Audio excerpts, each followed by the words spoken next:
And of course, a lady we all love dearly, Miss Casey! Concepcion!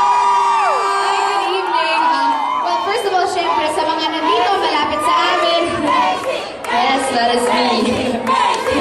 Thank you sa lahat ng mga supporters na nandito, sa lahat ng nandyan sa taas, my friends, my family, my Mita, I know is here, of course, Mr. M and Tita Mariol, who I love and adore, sa kabarkada ko, sa mga pinsan ko na nandito, thank you so much. My sister Gary is also here, so sa inyong lahat, maraming salamat. You should be so proud of our country sa mga ipapakita namin sa inyo. Oh, and also, PJ is here. Welcome, Sir Lolo Pascual! So thank you and welcome back. And yeah, so thank you so much for all of your love. We really hope you enjoy this movie. Alright, thank you, Direk, Sam, and Casey. Pwede na sila umakyat doon para we can start the